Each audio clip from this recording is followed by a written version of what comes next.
Here we got a 1959 MGA. MG.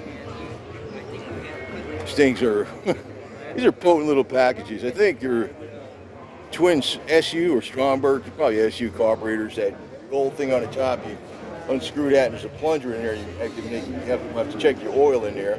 Then you put your meter on there and make sure they're balanced. For the airflow meter, CFM meter. Still got mine from my Triumph I had a million years ago. Fenders, you know, the mirrors up on the fenders are smart. Japanese cars, and, all the way through like the 80s at least, they had the mirrors up on the fenders. I thought it was a safer thing, and then the styling cues basically did change it. But you got them up there on the pillars, windshield pillars, and you got them up on, it's blown away. Get this up here. Yeah. And this is real wood. This ain't no plastic steering wheel. This is real wood. You can see these instruments are very easy to read. And you got a tonneau cover on here, very simple. So you can put where like the whole roof goes on it, and you got the tonneau cover just at this part right here. And you got your side curtains. Or maybe this is no, there's no roll-up windows on this. Side curtains only, it looks like.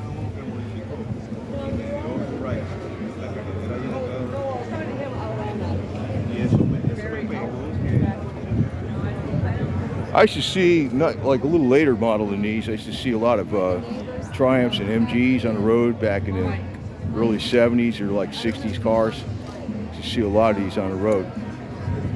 I don't know if it's British Leyland Motors that made these back then or what. You know, the beauty of these cars, it's so simple, man. I don't know what kind of shocks are in the back of this, but the shocks in the ones I had with the Triumph was they had friction shocks. They were like a lever. They weren't like a vertical. It was like a lever on the shocks, and you can adjust them. You can make them tighter or, you know, more soft, depending on what, you know, kind of stuff you want to do. So you can tighten them up a lot. So if you're going around a turn, it'd be, the rear would be so kind of stiff that it would just slide around. So that's I guess 1600 engine, which is potent in here because you got to remember this is a 59. The Volkswagen Beetle, about 7 years, well, in 65 a Volkswagen Beetle was a 1200 cc. 66 it was a 1300 cc. So this is a 1600 cc with two carburetors on it back in 59. I mean, it doesn't sound like a lot, but you know, it's a lightweight car and it's fun to drive and it's simple. It's real simple, man. You know, I think like everything else, true wire wheels on it too. These aren't hubcaps, these are true wire wheels, knockoff wheels. You got the spinners, hit them with a rubber mallet or wood mallet. That's how you get them off, man. And I would put some anti-seize on them threads if I was gonna be putting them back on and stuff.